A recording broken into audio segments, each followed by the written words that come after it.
Dears, ഇപ്പോൾ ഞാൻ നിങ്ങൾക്ക് വേണ്ടി നിങ്ങളുടെ സ്പിരിച്വൽ പാത്തിൽ നിങ്ങൾ ഇപ്പോൾ എന്താണ് അറിയേണ്ടതായിട്ടുള്ളത് എന്നാണ് നോക്കുന്നത്. ഓക്കെ, ടാരോയോട് ചോദിക്കുന്നത് നിങ്ങളുടെ സ്പിരിച്വൽ പാത്തിൽ ഇപ്പോൾ നിങ്ങൾ എന്താണ് അറിയേണ്ടതായിട്ടുള്ളത്, നിങ്ങളുടെ സ്പിരിച്വൽ പാത്തിൽ എന്താണ് ഇപ്പോൾ അറിയേണ്ടതായിട്ടുള്ളത്.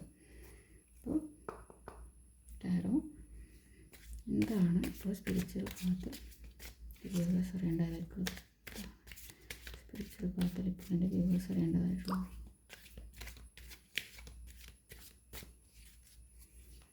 ബി പോസിറ്റീവ് എന്താണെന്ന് നമുക്ക് നോക്കാം. ഓക്കെ, കാർഡുകൾ നോക്കാം.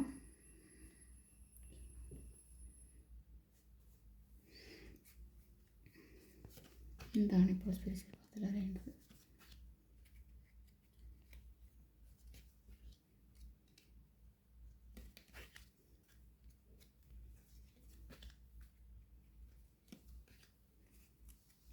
കാർഡുകൾ അറേഞ്ച് ചെയ്ത് വെക്കാം. ഓക്കെ, ഇവിടെ വന്നിരിക്കുന്ന കാർഡുകൾ strength card, king of wands, queen of cups, hermit, chariot, 7 of pentacles and bottom deck വന്നിരിക്കുന്നത് 5 ഓഫ് വാൺസ് ആണ്. ഓക്കെ, ഇവിടെ സ്ട്രെങ്ത് കാർഡ് എന്താണ് പറയുന്നതെന്ന് വെച്ച് കഴിഞ്ഞാൽ നിങ്ങളുടെ സ്പിരിച്വൽ ജേണിയിൽ ഇപ്പോൾ നിങ്ങളുടെ ഒരു റെസിലിയൻസിനെ മനസ്സിലാക്കുക എന്നുള്ളതാണ്. അതുപോലെ തന്നെ നിങ്ങളുടെ ഉള്ളിലെ വേലിയേറ്റവും വേലിയിറക്കവും നിങ്ങൾ തന്നെ മനസ്സിലാക്കുക. അതായത് നിങ്ങൾക്ക് ഉള്ളിൽ നിന്ന് തന്നെ ഒരു സ്ട്രെങ്ത് നേടാനായിട്ടുണ്ട്. ഓക്കെ, നിങ്ങൾ എല്ലാ കാര്യവും അതായത് നിങ്ങൾക്ക് വരുന്ന ചലഞ്ചസിനൊക്കെ നിങ്ങൾക്ക് പലതരത്തിലുള്ള ചലഞ്ചസ് നിങ്ങളുടെ മുന്നിലേക്ക് വരുന്നുണ്ടാവാം. അതിനെയൊക്കെ നിങ്ങൾ ക്ഷമയോടുകൂടിയും അതുപോലെ നിങ്ങൾ വളരെയധികം കാം ആൻഡ് കൂളായിട്ട് അതിനെ വാച്ച് ചെയ്ത് മനസ്സിലാക്കിക്കൊണ്ട് മാത്രം മുന്നോട്ടേക്ക് പോകാനാണ് പറയുന്നത്. അതായത് നിങ്ങളുടെ ഉള്ളിൽ ഒരു ഇന്നറായിട്ട് ഒരു സ്ട്രെങ്ത് ഉണ്ട്. ആ ഒരു സ്ട്രെങ്ത്തിനെ നിങ്ങൾ മനസ്സിലാക്കുക. സ്നേഹം കൊണ്ട് നിങ്ങൾക്ക് എന്തും നേടാൻ പറ്റും എന്നുള്ളത് നിങ്ങൾ മനസ്സിലാക്കേണ്ടത്. നിങ്ങളുടെ ഉള്ളിലെ ഇന്നർ സ്ട്രെങ്ത്തിനെ നിങ്ങൾ മനസ്സിലാക്കാനാണ് പറയുന്നത് നിങ്ങളുടെ സ്പിരിച്വൽ ജേണിയിൽ. അതുപോലെ അടുത്ത് വന്നിട്ടുള്ളത് കിങ് ഓഫ് വാൺസ് ആണ്.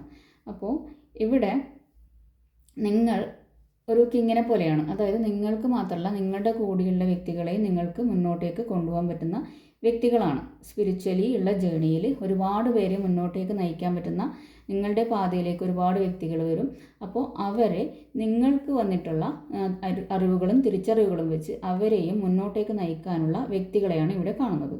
അത് മറ്റുള്ളവരെ നിങ്ങൾക്ക് ഇൻസ്പയർ ചെയ്യാനും അവരെ മുന്നോട്ടേക്ക് ഉള്ള ലൈറ്റ് അവർക്ക് ഉള്ള ഒരു ലൈറ്റ് കാണിച്ചു കൊടുക്കാനും ഇവിടെ ലൈറ്റ് കാണുന്നുണ്ടാവും. അവർക്കുള്ള ഒരു വെളിച്ചമായിട്ട് അവരുടെ ഉള്ളിലും സ്പിരിച്വലി ആയിട്ടുള്ള ഒരു ലൈറ്റ് നിങ്ങൾക്ക് കൊടുക്കാൻ വേണ്ടി പറ്റും.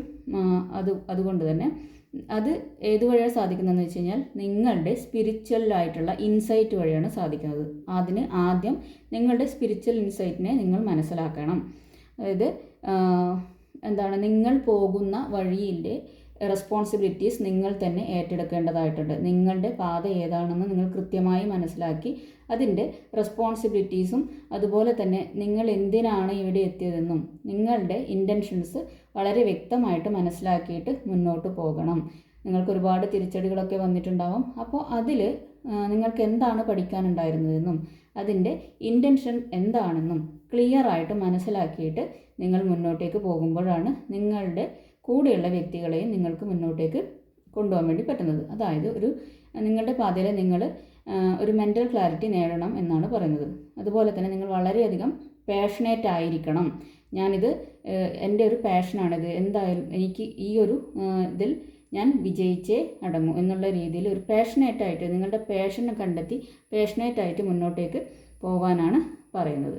ഓക്കെ, അത് നിങ്ങളുടെ പ്രാക്ടീസിലും നിങ്ങൾ എന്തായിരിക്കണം, നിങ്ങളുടെ ഇൻറ്റൻഷൻ എന്താണ് എന്ന് ക്ലിയറായി മനസ്സിലാക്കി പാഷനേറ്റായിട്ട് അതിനെ പിന്തുടരാനാണ് പറയുന്നത്. ഓക്കെ, ക്യൂൻ ഓഫ് കപ്സ് ആണ് അടുത്തത്. Queen of cups. അപ്പോൾ ക്യൂൻ ഓഫ് കപ്സ് എന്താണ് പറയുന്നതെന്ന് വെച്ചാൽ നിങ്ങളുടെ ഉള്ളിലുള്ള ഇൻറ്റ്യൂഷനെ നിങ്ങൾ മനസ്സിലാക്കുക. ഓക്കെ, അത് നിങ്ങളുടെ സ്പിരിച്വൽ ഗ്രോത്തിനെ വളരെയധികം മുന്നോട്ടേക്ക് പോകാൻ സഹായിക്കും എന്നാണ് പറയുന്നത്. ഓക്കെ, നിങ്ങളുടെ ഉള്ളിൽ തന്നെ ഇൻറ്റ്യൂഷനുണ്ട്. ഇന്നറായിട്ടുള്ള ഫീലിങ്സിനെയും അതുപോലെ തന്നെ മനസ്സിലാക്കിയാൽ മാത്രമേ മുന്നോട്ട് പോകാൻ കഴിയുകയുള്ളൂ. അതുപോലെ നിങ്ങൾ എന്ത് ചെയ്യുക, സെൽഫ് ലവ് ഒക്കെ പ്രാക്ടീസ് ചെയ്യുക, സെൽഫ് ലവ് ചെയ്യുക. ഓക്കെ, നിങ്ങൾ നിങ്ങളെ തന്നെ നർച്ചർ ചെയ്താൽ മാത്രമാണ് എന്താവുക, നിങ്ങൾ ആദ്യം നിങ്ങളെ ഇഷ്ടപ്പെട്ടാലേ മറ്റുള്ളവർ നിങ്ങളെ ഇഷ്ടപ്പെടുകയും ഒക്കെ ചെയ്യുള്ളൂ. നിങ്ങൾ സെൽഫ് ലവ് ചെയ്യാത്തത് കൊണ്ടാണ് പലപ്പോഴും നിങ്ങൾക്ക് പല തിരിച്ചടികളും നേരിട്ടിട്ടുള്ളത്. അതുകൊണ്ട് തന്നെ നിങ്ങൾ സെൽഫ് ലവ് ഒക്കെ പ്രാക്ടീസ് ചെയ്യുക. ആദ്യം സ്വയം ലവ് ചെയ്യുക. ഓക്കെ, എങ്കിൽ മാത്രമാണ് നിങ്ങളുടെ ചുറ്റിലുമുള്ളവരെ നിങ്ങളെ സ്നേഹിക്കുവാനും നിങ്ങളുടെ ഈ സ്പിരിച്വൽ ജേണിയിൽ നിങ്ങൾക്ക് അവരെയും മുന്നോട്ടേക്ക് കൊണ്ടുപോകാനും സാധിക്കുകയുള്ളൂ. ഓക്കെ, അത് നിങ്ങൾക്ക് ഹയർ ഗൈഡൻസും ഹയർ സെൽഫ് എന്നുള്ള ഗൈഡൻസ് നിങ്ങളെ സ്നേഹിക്കുമ്പോഴാണ് പല ഗൈഡൻസും നിങ്ങൾക്ക് ഇൻഡ്യൂഷനായിട്ട് ലഭിക്കുന്നത്. ഓക്കെ, സെൽഫ് ലവ് ഒക്കെ പ്രാക്ടീസ് ചെയ്യുന്നത് നല്ലതായിരിക്കും. അപ്പോൾ സെൽഫ് ലവ്, സെൽഫ് കെയർ ഒക്കെ ചെയ്യുമ്പോഴാണ് നിങ്ങൾ എന്താണെന്ന് മനസ്സിലാക്കുന്നത്. നിങ്ങളുടെ ഇൻഡ്യൂഷൻ കറക്റ്റായിട്ട് നിങ്ങൾക്ക് മനസ്സിലാക്കാനും പറ്റുന്നത്. അടുത്ത കാർഡ് ഹെർമിറ്റ് ആണ്. അപ്പോൾ ഹെർമിറ്റ് കാർഡും ഇവിടെ പറയുന്നത്, അതായത് സോളിറ്റ്യൂഡൊക്കെ ആയിരിക്കും പലർക്കും വളരെയധികം വിഷമം തോന്നുന്ന സമയമായിരിക്കും, ഒറ്റപ്പെട്ട അവസ്ഥയും ഒക്കെ ആയിരിക്കും. പക്ഷേ നിങ്ങളുടെ സ്പിരിച്വൽ ജേണിയിൽ മനസ്സിലാക്കേണ്ടത് ഇതാണ്: നിങ്ങളുടെ സ്പിരിച്വൽ ജേണിയിൽ ഈ സോളിറ്റ്യൂഡ് നിങ്ങൾ മാക്സിമം യൂട്ടിലൈസ് ചെയ്യുക എന്നുള്ളതാണ്. ഓക്കെ, നിങ്ങൾ മെഡിറ്റേഷനും അതുപോലെ തന്നെ നിങ്ങളുടെ ഇന്നർ സെൽഫിനെ മനസ്സിലാക്കാനും ഈ ഒരു സോളിറ്റ്യൂഡ് നിങ്ങൾക്ക് ഈ ഒരു സോളിറ്റ്യൂഡ് കൊണ്ട് സാധ്യമാകും എന്നുള്ളതാണ് പറയുന്നത്. ഓക്കെ, നിങ്ങളുടെ അതായത് സെൽഫായിട്ടുള്ള ഒരു സ്റ്റഡി നടത്താനും നിങ്ങൾ ആരാണെന്ന് മനസ്സിലാക്കാനും നിങ്ങൾ എന്താണെന്ന് തിരിച്ചറിയാനും നിങ്ങൾ എന്തായിരുന്നു ഇതുവരെ, ഇപ്പോൾ എന്താണ് എന്ന് മനസ്സിലാക്കാനും ഈ ഒരു സോളിറ്റ്യൂഡ് നിങ്ങളെ സഹായിക്കും. അതിന് മെഡിറ്റേഷൻ ചെയ്യുക. നിങ്ങളുടെ ആന്തരികമായിട്ടുള്ള ആ ഒരു ശബ്ദത്തെ നിങ്ങൾ തിരിച്ചറിയാനാണ് പറയുന്നത്. ഓക്കെ, അതിൻ്റെ ഡീപ്പർ ലെവലിൽ എത്തുമ്പോഴാണ് നിങ്ങൾക്ക് നിങ്ങളുടെ ഉള്ളിൽ തന്നെയുള്ള ശക്തിയെ തിരിച്ചറിയാനും ആ ശബ്ദത്തെ കേൾക്കാൻ കഴിയുന്നതും. ഓക്കെ, അടുത്തത് ചാരിറ്റ് കാർഡാണ്. അപ്പോൾ ചാരിറ്റ് കാർഡ് ഇവിടെ എന്താണ് പറയുന്നതെന്ന് വെച്ചാൽ നിങ്ങൾ വ്യക്തമായിട്ട് ഒരു ഡിറ്റർമിനേഷൻ ഉണ്ടാക്കുക. അതായത് നിങ്ങളുടെ യാത്ര എന്താണെന്നുള്ള തിരിച്ചറിയലും അതുപോലെ തന്നെ നിങ്ങൾ എങ്ങോട്ടാണ് പോകുന്നത് നിങ്ങളുടെ എല്ലാ ഒരു ഡിറ്റർമിനേഷൻ നിങ്ങൾ കൊണ്ടുവരാനാണ് പറയുന്നത്. ഓക്കെ, അത് നിങ്ങളുടെ ഹയർ സെൽഫുമായിട്ട് സ്പിരിച്വൽ സെൽഫുമായിട്ട് കൂടുതൽ അടുക്കാനും നിങ്ങളെ സഹായിക്കും. നിങ്ങളുടെ വിൽ പവർ കൊണ്ട് മാത്രമാണ് ഇത് സാധ്യമാകുന്നത്. ഓക്കെ, നിങ്ങളുടെ feminine and masculine energy balance ചെയ്തുകൊണ്ടാണ് നിങ്ങൾക്ക് മുന്നോട്ടേക്ക് പോകാൻ വേണ്ടി പറ്റുക. ഈ ഒരു വ്യക്തിയെ ഒരു കടിഞ്ഞാൺ പോലും ഇല്ലാതാണ് ഈ കുതിരകളെ നയിക്കുന്നത്. അതുകൊണ്ട് തന്നെ നിങ്ങളുടെ ആന്തരിക ശക്തി ഉപയോഗിച്ചിട്ടാണ് നിങ്ങൾക്ക് മുന്നോട്ട് പോകേണ്ടത്. നിങ്ങളുടെ ആന്തരികമായിട്ടുള്ള, അതായത് ഇന്നർ സ്ട്രെങ്ത് നിങ്ങൾ എത്ര കൂട്ടുന്നു, നിങ്ങൾ അത് കണ്ടെത്തിയാൽ മാത്രമാണ് നിങ്ങളുടെ മുന്നോട്ടേക്കുള്ള പാത ക്ലിയർ ആവുന്നതും നിങ്ങൾക്ക് ഈ നിങ്ങളുടെ ഫെമിനൈൻ എനർജിയെയും മസ്കുലിൻ എനർജിയെയും ഒരുപോലെ ബാലൻസ് ചെയ്ത് നിങ്ങൾക്ക് ഡിറ്റർമിൻഡ് ആയിട്ട് മുന്നോട്ടേക്ക് പോകാനും നിങ്ങളുടെ ഹയർ സെൽഫ് എന്താണെന്ന് പറയുന്നത് മനസ്സിലാക്കാനും നിങ്ങൾക്ക് കഴിയുന്നത്. ഓക്കെ, എങ്കിൽ മാത്രമേ പല ഡിസ്ട്രാക്ഷൻസും നിങ്ങളുടെ മുന്നിലേക്ക് വന്നേക്കാം. പക്ഷേ നിങ്ങളെ മനസ്സിലാക്കിയാൽ മാത്രമേ നിങ്ങൾക്ക് മുന്നോട്ടേക്കുള്ള യാത്ര എളുപ്പമാകൂ. ഓക്കെ, ഇല്ലെങ്കിൽ ഒരുപാട് ഡിസ്ട്രാക്ഷൻസ് വരികയും നിങ്ങൾക്ക് ഈ പാതയിൽ നിന്നും വ്യതിചലിക്കേണ്ടതായിട്ടും വരും. അതിലൊരു ക്ലിയർ ആയിട്ടുള്ള ഡിറ്റർമിനേഷൻ വരണം. ഇവിടെയും ഇത് തന്നെയാണ് പറയുന്നത്. അതായത് ഈ കാർഡുകളെല്ലാം നിങ്ങളുടെ ഇന്നർ സ്ട്രെങ്ത്തിലേക്കും അതുപോലെ തന്നെ നിങ്ങളുടെ ഇന്നറായിട്ടുള്ള ഇൻഡ്യൂഷൻസിനെ മനസ്സിലാക്കാൻ തന്നെയാണ് എല്ലാ പോയിന്റുകളും വരുന്നത്. എങ്കിൽ മാത്രമാണ് നിങ്ങൾക്ക് എവിടേക്കാണ് പോകേണ്ടതെന്ന് മനസ്സിലാകുന്നത്. ഇവിടെ ഒട്ടുമിക്ക പേർക്കും എങ്ങോട്ടാണ് ഞാൻ പോകുന്നതെന്ന് മനസ്സിലാകാതെ നിൽക്കുന്ന വ്യക്തികളെയാണ് കാണുന്നത്. അപ്പോൾ നിങ്ങൾ മനസ്സിലാക്കുക, നിങ്ങളുടെ ഉള്ളിൽ തന്നെയാണ് ചോദ്യത്തിനുള്ള ഉത്തരമുള്ളത്. അത് വ്യക്തമായിട്ട് മനസ്സിലാക്കുക.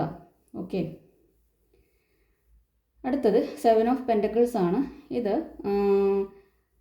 നിങ്ങൾക്ക് ഒരു സ്പിരിച്വൽ മാസ്റ്ററൊക്കെ കിട്ടാനുള്ള സാധ്യതയുണ്ട്. അത് പക്ഷെ വളരെ സ്ലോ ആയിട്ട് വരുന്നൊരു പ്രോസസ്സാണ്. അതായത് ഇപ്പോൾ ജസ്റ്റ് നിങ്ങൾ അതിൻ്റെ സീഡ് നിങ്ങളിലേക്ക് വീണിട്ടേ ഉള്ളൂ. അത് ഗ്രോ ചെയ്തിട്ട് വേണം അത് വലിയൊരു മരമാകുവാൻ. അതുകൊണ്ട് നിങ്ങൾ വളരെയധികം പേഷ്യൻസ് കാണിക്കേണ്ടി വരും. നിങ്ങളിപ്പോൾ കോഴ്സുകളൊക്കെ ചെയ്യുന്നുണ്ടാവാം, സ്പിരിച്വലി പ്രാക്ടീസസ് ഒക്കെ ചെയ്യുന്നുണ്ടാവാം, അപ്പോൾ ടാരോ പഠിക്കുന്നുണ്ടാവും, അല്ലെങ്കിൽ എന്താണോ നിങ്ങൾ ആ ഒരു സ്പിരിച്വലി ഉള്ള വേയിൽ നിങ്ങൾ എത്തിയിട്ടുണ്ട് എന്നാണ് കാണിക്കുന്നത്. അതിൽ നിങ്ങൾ സീഡ് ഇട്ടിട്ടേ ഉള്ളൂ. അത് വളർന്ന് ഒരു മരമാകുവാൻ കുറേ നാളെടുക്കും എന്നാണ് പറയുന്നത്. അതുകൊണ്ട് തന്നെ നിങ്ങൾ എന്ത് ചെയ്യണം? വളരെയധികം പേഷ്യൻ്റ് ആയിരിക്കണം, പേഷ്യൻസ് കാണിക്കണം. അതുപോലെ തന്നെ പ്രാക്ടീസ് ചെയ്യുക. നിങ്ങൾ എന്താണോ നിങ്ങൾ എത്തിപ്പെട്ട ജേണി അതിൽ നിങ്ങൾ വളരെയധികം പ്രാക്ടീസ് ചെയ്യുക, പഠിക്കുക, അതിൽ പേഷ്യൻ്റ് ആയിരിക്കുക.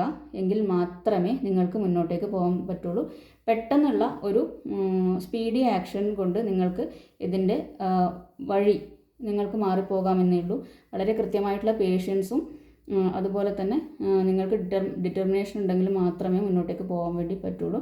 ട്രസ്റ്റ് ദി പ്രോസസ്സ് എന്നാണ് പറയുന്നത്. അപ്പോൾ നിങ്ങൾ ആ പ്രോസസ്സിനെ ട്രസ്റ്റ് ചെയ്യുക. പതുക്കെയാണെങ്കിലും അത് ഗ്രോ ചെയ്യുന്നുണ്ട്. നിങ്ങൾക്ക് മനസ്സിലാവാത്തത് കൊണ്ടാണ്, എനിക്ക് എന്താണ് ഇങ്ങനെയെന്ന് ആലോചിച്ച് ഇരിക്കുന്നതായിട്ട് കാണുന്നുണ്ട്. അത് വളരെ പതുക്കെയുള്ള യൂണിവേഴ്സൽ പ്രോസസ്സാണ്. ആ യൂണിവേഴ്സൽ പ്രോസസ്സിനെ ട്രസ്റ്റ് ചെയ്തുകൊണ്ട് മുന്നോട്ടേക്ക് നീങ്ങുക. എങ്കിൽ മാത്രമാണ് നിങ്ങൾക്ക് ആ ഒരു ഫലം, നിങ്ങൾക്ക് കറക്റ്റായിട്ടുള്ള ഫലം നിങ്ങളിലേക്ക് എത്തുന്നത്. അത് എത്തുക തന്നെ ചെയ്യും. അതിന് പേഷ്യൻസ് കാണിക്കണം എന്നാണ് പറയുന്നത്. ഓക്കെ, ഇവിടെ ബോട്ടം ഡെക്കായി വന്നിരിക്കുന്നത് 5 ഓഫ് വാൺസ് ആണ്. അതായത് നിങ്ങളുടെ ആന്തരികവും ബാഹ്യവുമായിട്ടുള്ള ഒരുപാട് കോൺഫ്ലിക്ട്സുകൾ നിങ്ങളുടെ യാത്രയിൽ ഉണ്ടാവാൻ സാധ്യതയുണ്ട്. ആന്തരികവും ബാഹ്യവുമായിട്ടുള്ള ഇന്നർ ആൻഡ് ഔട്ടർ കോൺഫ്ലിക്ട്സ് ഉണ്ടാവും. ഓക്കെ, നിങ്ങൾ എന്താണ് പറയുന്നതെന്ന് മറ്റുള്ളവർക്ക് മനസ്സിലാക്കുവാനോ അല്ലെങ്കിൽ നിങ്ങൾക്ക് തന്നെ ചിലപ്പോൾ വളരെയധികം പ്രശ്നങ്ങൾ, ഇന്നർ ആയിട്ടുള്ള കോൺഫ്ലിക്ട്സുകൾ വന്നേക്കാം. ഓക്കെ, അത് നിങ്ങൾ എന്താണ് ഉള്ള ഐഡിയ നിങ്ങൾക്ക് കിട്ടുന്നുണ്ടാവില്ല. ഞാൻ എന്താണ് ചെയ്യുന്നതെന്നോ എന്താണ് ചെയ്യേണ്ടതെന്നുള്ള ഒരു ഐഡിയ നിങ്ങൾക്ക് കിട്ടുന്നുണ്ടാവില്ല. അതുപോലെ തന്നെ ഈഗോസൊക്കെ നിങ്ങളെ റൂൾ ചെയ്യുന്നുണ്ടാവും. അതിങ്ങനെയല്ലല്ലോ, ഇതിങ്ങനെയല്ലോ, ഇങ്ങനെ ചെയ്താൽ. അതായത് ലോജിക്കൽ മൈൻഡും സ്പിരിച്വൽ മൈൻഡും തമ്മിലുള്ള പ്രശ്നങ്ങൾ നിങ്ങളിലേക്ക് വന്നേക്കാം. അതുപോലെ തന്നെ സെൽഫ് ഡൗട്ട് ചെയ്യുന്നുണ്ടാവാം. ഇതൊക്കെ എന്താണ്, ഇത് നടക്കുന്നത് കറക്റ്റാണോ, ഞാൻ ശരിയായ പാതയിലാണോ, എന്താണ് ഇങ്ങനെ സംഭവിക്കുന്നത് എന്നൊക്കെ പല പല ക്വസ്റ്റ്യൻസും കോൺഫ്ലിക്ട്സും നിങ്ങളുടെ ഉള്ളിൽ ഉണ്ടായിരിക്കാം. നിങ്ങൾ സെൽഫ് ഡൗട്ടൊക്കെ ചെയ്യുന്നുണ്ടാവാം. ഇതൊക്കെ നിങ്ങൾ മനസ്സിലാക്കേണ്ടത്, നിങ്ങൾ കറക്റ്റായിട്ടുള്ള പാതയിൽ തന്നെയാണ്. സ്പിരിച്വൽ പാത്തിൽ നിങ്ങൾക്ക് പലതും ക്ലിയർ ചെയ്യേണ്ടതായിട്ട് വരും. നിങ്ങളുടെ ഓപ്പർച്യൂണിറ്റീസൊക്കെ എന്തായിരിക്കും, നിങ്ങളിലേക്ക് വരുന്നതുമായിരിക്കും. പക്ഷേ നിങ്ങൾ കറക്റ്റായിട്ട് നിങ്ങളുടെ ഇന്നർ സ്ട്രെങ്ത് കൊണ്ട് അതിനെ മനസ്സിലാക്കിക്കൊണ്ട് മുന്നോട്ടേക്ക് പോകാനും നിങ്ങൾ സ്പിരിച്വൽ പാത്തിൽ ഡിറ്റർമിൻഡ് ആയിരിക്കാനുമാണ് പറയുന്നത്. ഒരു ഡിസിപ്ലിൻ, സ്പിരിച്വൽ ഡിസിപ്ലിൻ നിങ്ങളിലേക്ക് കൊണ്ടുവരാനാണ് പല കോൺഫ്ലിക്ട്സും നിങ്ങളിലേക്ക് വരുന്നതും പല ഇടയ്ക്കിടയ്ക്ക് ബ്ലോക്കുകൾ ഉണ്ടാക്കുന്നതും ഒക്കെ. നിങ്ങൾ എത്രമാത്രം ഇതിൽ പാഷനേറ്റാണ് എന്ന് നിങ്ങളെ മനസ്സിലാക്കുവാൻ വേണ്ടിയിട്ടാണ് ഇടയ്ക്കിടയ്ക്ക് ബ്ലോക്കുകൾ വരുന്നതും ഈഗോസും കോൺഫ്ലിക്ട്സും ഒക്കെ വരുന്നത്. നിങ്ങൾ നിങ്ങളുടെ സ്പിരിച്വൽ പാതയിൽ നിങ്ങൾ എത്രമാത്രം നിങ്ങൾ സ്റ്റിക്ക് ഓൺ ചെയ്യുന്നു എന്ന് നോക്കാൻ വേണ്ടിയിട്ടുള്ള യൂണിവേഴ്സിൻ്റെ പല ടെസ്റ്റുകളും ഉണ്ടാവും. അപ്പോൾ നിങ്ങളുടെ പാതയിൽ നിങ്ങൾ എന്ത് ചെയ്യുക, ട്രസ്റ്റ് ചെയ്യുക, ആ പ്രോസസ്സിനെ വിശ്വസിക്കുക. പതുക്കെയാണെങ്കിലും ഞാൻ വളരുന്നുണ്ട് എന്ന് മനസ്സിലാക്കുക. ഞാൻ ഒരു ജേണിയിലാണ്, സ്പിരിച്വൽ ആയിട്ടുള്ള ജേണിയിലാണ് എന്ന് മനസ്സിലാക്കുക. കാരണം നിങ്ങൾ നിങ്ങളുടെ അടുത്ത് തന്നെ നിങ്ങളുടെ പാതയിലേക്കാണ് എത്താൻ വേണ്ടി പോകുന്നത്. നിങ്ങളുടെ പാത നിങ്ങളുടെ മുന്നിൽ, നിങ്ങളുടെ ലക്ഷ്യത്തിലേക്ക് നിങ്ങൾ തീർച്ചയായും എത്തും എന്നാണ് ഇവിടെ കാണുന്നത്. ഓക്കെ, ഇതാണ്. അപ്പോൾ ഈ പ്രോസസ്സിനെ, യൂണിവേഴ്സൽ പ്രോസസ്സിനെ ട്രസ്റ്റ് ചെയ്യുക, യൂണിവേഴ്സിനെ ട്രസ്റ്റ് ചെയ്യുക, നിങ്ങളുടെ ഇന്നർ സ്ട്രെങ്ത് നിങ്ങൾ മനസ്സിലാക്കുക. അതുപോലെ തന്നെ ഡിറ്റർമിൻഡ് ആയിരിക്കുക. നിങ്ങൾ നിങ്ങളെ തന്നെ സ്നേഹിക്കുക, സെൽഫ് ലവ് ചെയ്യുക. അത് എന്തായിരിക്കണം, അൺകണ്ടീഷണൽ ആയിട്ടുള്ള ലവ് പ്രാക്ടീസ് ചെയ്യുക. എല്ലാത്തിൽ നിന്നും ഡിറ്റാച്ച് ചെയ്ത് നിൽക്കുക. ഓക്കെ, അതുപോലെ തന്നെ ഇപ്പോൾ വിത്ത് ഇട്ടിട്ടേ ഉള്ളൂ, അത് മുളയ്ക്കുന്നതേ ഉള്ളൂ. വെയിറ്റ് ചെയ്യുക. പതുക്കെ ആയാലും ആ പ്രോസസ്സ് നടന്നുകൊണ്ടിരിക്കുന്നുണ്ട്. മെഡിറ്റേഷൻ പ്രാക്ടീസ് ചെയ്യുക. പലതരം കോൺഫ്ലിക്ട്സും കാര്യങ്ങളൊക്കെ ഉണ്ടാവും. അതിൽ നിന്ന് നിങ്ങളുടെ പാതയിൽ നിന്ന് ഡിസ്ട്രാക്റ്റഡ് ആവാതിരിക്കുക. നിങ്ങൾക്ക് ഉടനെ തന്നെ നിങ്ങളുടെ ലക്ഷ്യത്തിലേക്ക് എത്താൻ പറ്റുമെന്നാണ് ഇവിടെ കാണിക്കുന്നത് 3 ഓഫ് വാൺസിൻ്റെ എനർജി. ഓക്കെ, ഇതാണ് നിങ്ങൾക്കുള്ള സ്പിരിച്വൽ യാത്രയിലുള്ള ഇന്നത്തെ ഗൈഡൻസ്, ഇപ്പോഴത്തെ ഗൈഡൻസ്. ഇപ്പോൾ നിങ്ങൾ ഇതാണ് കേൾക്കേണ്ടത്. ഓക്കെ, ഇഷ്ടപ്പെട്ടെങ്കിൽ ലൈക്ക് ചെയ്യുക, കമൻറ്റ് ചെയ്യുക. Thank you. അടുത്ത വീഡിയോയിൽ കാണാം.